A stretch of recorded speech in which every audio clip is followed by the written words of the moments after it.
Espace TV.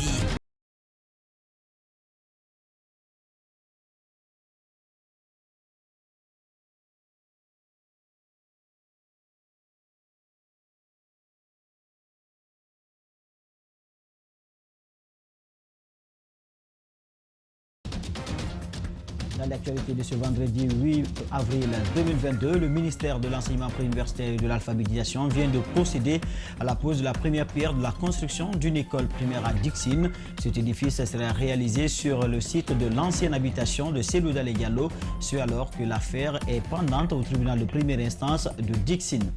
Le salaire minimum interprofessionnel garanti SMIG en Guinée passe désormais de 440 000 à 550 000 francs guinéens. Cela est le résultat de plusieurs jours de négociations entre le mouvement syndical guinéen, le gouvernement et le patronat. Ce sont les titres. Bonsoir et bienvenue à tous.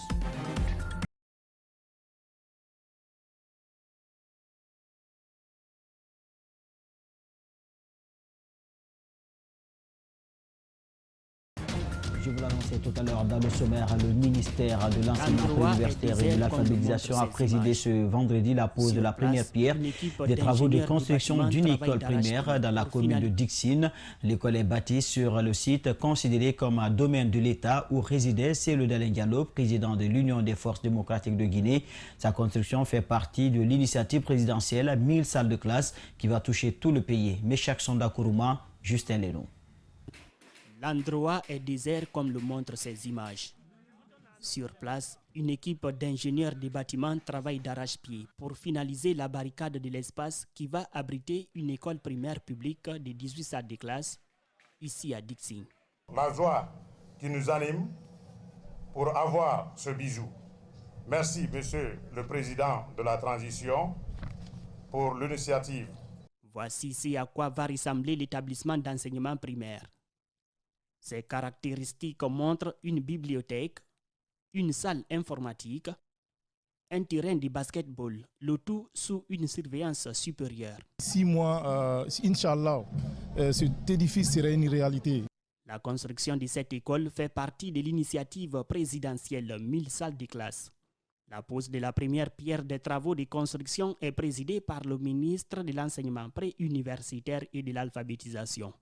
Il est important de souligner qu'à Dixine, sur 96 écoles primaires, seulement 17 écoles sont publiques pour un effectif de 15 121 élèves, contre 18 971 au privé. L'implantation de cette école dans ce quartier vient mettre fin à la souffrance de nombreux enfants et parents d'élèves. L'initiative présidentielle 1000 salles de classe démarrée ici à Dixine est un projet d'envergure qui va toucher toute l'étendue du territoire national. Je vous l'annonçais toujours dans le sommaire, alors que le dossier est toujours pendant devant le tribunal de première instance de Dixine. L'État est passé outre pour casser et maintenant entamer des travaux de construction d'une école primaire sur l'ancien domicile privé de Cellou Dalein Diallo. Ces avocats qui expriment leur déception comptent poursuivre le combat jusqu'au bout. Mamadou Kalisso, Abakar Din Kamara. La condamnation de l'opinion publique, les dénonciations des hommes de droit n'auront pas dissuadé. L'État s'implante sur l'ancien domicile privé de Cellou Dalein Diallo. Il vient de lancer la construction d'une école primaire sur les lieux. Je suis trop déçu, trop désolé. Pour moi et pour la plupart des Guinéens, nous avions pensé que l'événement du 5 septembre allait marquer une rupture totale avec le passé que nous avons connu, un passé douloureux. Ce vendredi matin, le dossier qui oppose Cellou Dalein et l'État devrait être appelé par le juge, selon cet avocat. Pendant ce temps, l'État continue de dérouler son agenda sur le terrain. Les conseillers de Cellou Dalein ne baissent pas les bras. Nous sommes en train de poser sereinement, calmement, sagement les actes des procédures pour amener le tribunal à se prononcer tant sur l'expulsion illégale, la destruction d'édifices privés, l'expropriation sans titre ni droit, et sur tous ces griefs-là, nous allons amener la justice à se prononcer là-dessus et on ira loin et jusqu'au bout. Et on n'est pas prêt à lâcher. Dans une récente sortie médiatique, le barreau de Guinée avait condamné la destruction illégale des édifices faisant objet de litiges entre l'État et des particuliers. Au mépris des lois de la République et des procédures judiciaires en cours, la direction du patrimoine bâti public s'est servie des engins du bataillon de génie militaire pour détruire illégalement des édifices sur les domaines objets de litige entre l'État et des particuliers. Ce triste constat laisse transparaître que la justice n'est plus cette boussole qui devra orienter les actions des justiciables. Avec ces travaux qui sont lancés, n'est-ce pas la fin de la procédure? Tout porte à y croire, en tout cas. Dans l'actualité également, les avocats des anciens dignitaires du régime Condé s'insurgent contre ce qu'ils qualifient de détention illégale de leurs clients. Ils estiment que la procédure a été biaisée et dénoncent également la réorientation du dossier vers la chambre d'instruction de la Cour de répression des infractions économiques et financières. Ces avocats l'ont fait savoir ce vendredi à travers un point de presse à Conakry, suivi de point rendu avec André Mossié Minimono et Djibril Kaba Kamara. La détention de Dr Ibrahima Kassouri Fofana, Oyegi Lavogui, Dr Mohamed Diané et Zakaria Koulibaly, tous accusés des faits de détournement de deniers publics, d'enrichissement illicite, de blanchiment de capitaux, de corruption et de complicité, ne passent pas chez leurs avocats. Pour eux, les motifs d'interpellation de leurs clients ne sont pas valables. Il est à comprendre que le procureur avait autre motif pour arrêter ces personnes que pour les besoins d'une infraction flagrante dont le jugement devrait être immédiat. L'appartenance à un gouvernement n'est en aucun cas une infraction à la loi pénale, font remarquer ces avocats. Selon eux, cette pratique est une violation grave des droits humains. Il s'ensuit qu'en poursuivant l'ensemble des membres du gouvernement Kassouri sur la base de leur appartenance au dit gouvernement, au-delà de la responsabilité collective des dites poursuites, celles-ci mettent en avant une présomption de culpabilité et ce, au mépris de la présomption d'innocence devant gouverner toute poursuite pénale. Ces conseillers s'indignent contre la réorientation de la procédure de flagrant délit vers la chambre d'instruction de la CRIEF, un vice de procédure, disent-ils. Quand un procureur prend une direction à donner à une procédure et que le lendemain matin, il change cette direction sans coup férir, il nous déstabilise totalement parce qu'on ne sait plus à qui s'adresser. Donc il a cafouillé la procédure. Et ça, c'est inadmissible, c'est inacceptable. Avant l'ouverture du procès, les avocats constitués disent espérer que la violation des droits de la défense se limite à ce stade de la procédure et n'atteigne pas les phases de l'instruction et du jugement. Autre sujet dans ce journal, la journée mondiale de la santé a été célébrée ce jeudi 7 avril 2022 à travers le monde. En Guinée, l'Organisation mondiale de la santé et le ministère de la Santé ont réuni des partenaires techniques et financiers pour discuter et échanger sur de possibles solutions contre les problèmes environnementaux qui impactent la santé des espèces animales et humaines. La célébration de cette journée cette année 2022 est axée sur l'environnement, d'où le thème « Notre planète, notre santé ». Ali Badra Kamara et Abdoulaye Kamara pour plus d'explications. One Health, une seule santé. C'est l'objectif que s'est fixé l'Organisation mondiale de la santé conformément au thème retenu cette année. Notre planète, notre santé. Un défi qui implique plusieurs secteurs de développement pour une synergie d'action interministérielle. La santé, ce n'est pas seulement la santé humaine. Vous avez la santé animale, vous avez l'environnement, tous ces éléments-là interagissent sur la santé humaine. Lors de la cérémonie de célébration, chacun des ministres impliqués dans la stratégie Une seule santé a mentionné sa partition dans le cadre de la lutte contre les impacts environnementaux. Pour sa part, le ministre de la Santé s'engage à gérer les déchets médicaux que produisent des hôpitaux. Ici en Guinée, nous avons une politique de gestion des déchets médicaux. J'ai dit tantôt dans ma présentation qu'est-ce que nous envisageons de faire avec l'ouverture du nouvel hôpital Donka, avec la mise en place des moyens modernes de gestion de ces déchets. Mais je suis aussi conscient que nous avons d'autres soucis dans d'autres structures de santé. Pour la mise en œuvre de la stratégie Une seule santé, le département en charge de l'environnement ne sera pas en reste.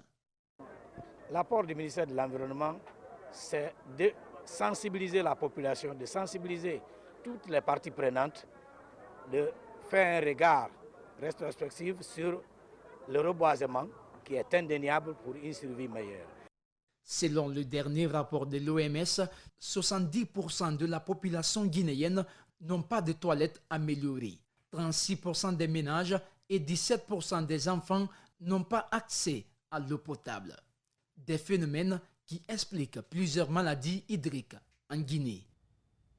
L'Agence nationale de la sécurité des systèmes d'information ANSSI a validé le document de politique et de stratégie nationale de cybersécurité. Par cette validation, le gouvernement se dote ainsi du document de politique Horizon 2022-2027, la protection des infrastructures, des données et la définition de bonnes pratiques pour la sécurisation des équipements. Le compte-rendu est signé Mamal Sadio Baldé et Kierno Sadoba, rendu en studio par Alcine Barry.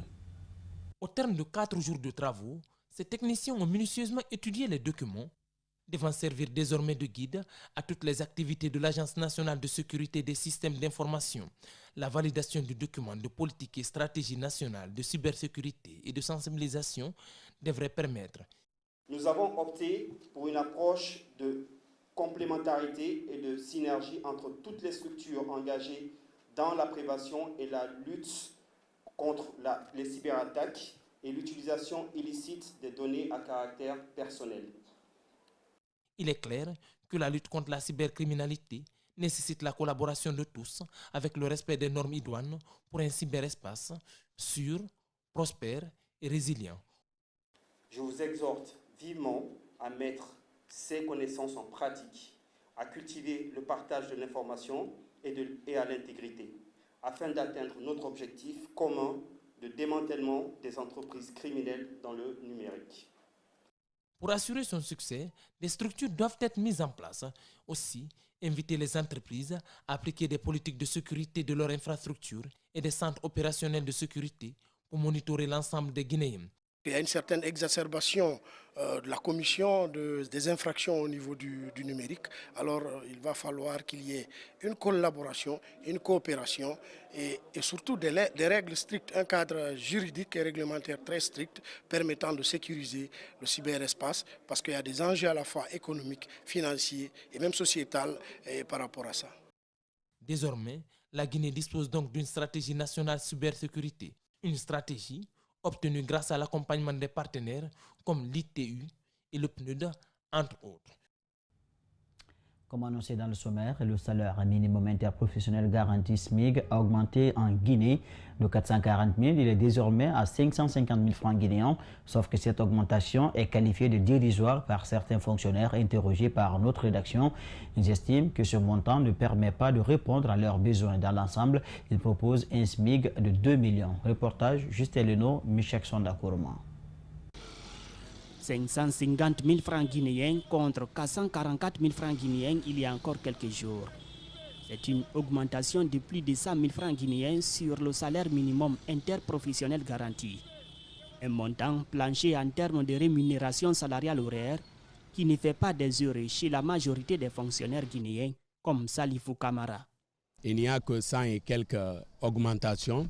Nous nous posons la question effectivement, qu'est-ce que cela va servir pour améliorer le panier de la ménagère? Ramatoulaye Touré, par exemple, met l'accent sur les conditions de vie des enseignants qu'elle qualifie de précaires.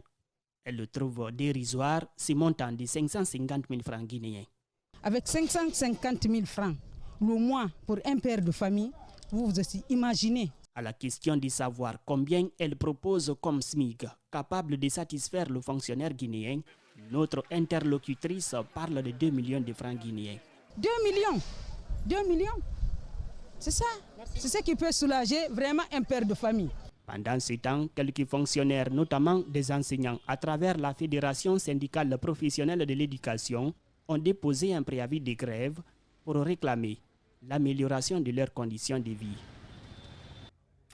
De la culture à présent avec cette bonne nouvelle, Takana Zion sacré meilleur reggaeman africain, l'artiste guinéen de nouveau sur le toit du continent après son sacre annoncé ce jeudi aux victoires de la musique reggae à travers son dernier album Human Supremacy enregistré en Jamaïque et sorti en 2021. Il a exprimé toute sa satisfaction après cette nouvelle couronne. Abdourahmane Sinater Diallo est allé à sa rencontre. Human Supremacy, cet album qui a mis tout le monde d'accord à travers sa force métaphysique et artistique, a encore séduit les spécialistes du reggae en France, récoltant ainsi plus de 11 000 voix aux victoires de la musique reggae, suffisant pour imposer sa suprématie sur le continent africain. L'artiste est tout joyeux. Alors on a accueilli cette nouvelle avec beaucoup de joie, beaucoup d'amour et beaucoup d'humilité aussi, parce que le plus beau reste à venir. Ce trophée, je le dédie à toute la Guinée, à toute la Guinée, tous les Guinéens, mais surtout aux 3 personnes qui ont joué dans l'album et qui sont tous décédés avant la sortie de l'album, c'est-à-dire Samuel Clayton, Dalton Brown et Boppy. Après donc Rasta Government en 2012, Mohamed Mouktar Souma, alias Takana Zion, récidive et caracole seul en tête des albums reggae africains. Il pense savoir ce qui a fait la différence. Je pense que c'est un tout, c'est un tout. Il y a la musique, c'est les lyrics, le texte, comme vous dites, mais c'est aussi la musique qui est jouée derrière. Il ne faut pas oublier que cet album a été réalisé en Jamaïque, voilà, dans le studio Mixing Lab. On a mis beaucoup de paquets dans cet album, on a investi plus de $100 000 dedans. Depuis donc le premier album Zion Prophet, suivi de plusieurs chefs-d'œuvre comme Rappel à l'ordre ou encore Good Life, visiblement Takana est loin d'épuiser le réservoir de son génie créateur. Au moment où nous parlons, j'ai fini de faire un album blues et countries et ainsi qu'un peu de salsa qui doit sortir en forme digitale. Il y a un nouvel album qui est déjà prêt pour 2023, Few Words, par la grâce de Dieu, international. Après les légendes du Sud-Africain Lucky Dube et des Ivoiriens Alpha Blondy et Tiken Diafakoli, le Guinéen Takana Zion est présenté aujourd'hui comme celui qui prolonge l'héritage du reggae sur le continent africain. Et c'est avec cet élément sur la culture que s'achève cette édition coordonnée par André Moussi et Milimono et dirigée à la régie par Bakara Fotesouma, Alia Soukra Kamara et Jean-Marie Dembadouno. Merci de votre aimable attention. Et à 22h, vous serez en compagnie de Daouda Mohamed Kamara. Bonne suite de programme sur Espace TV. Au revoir.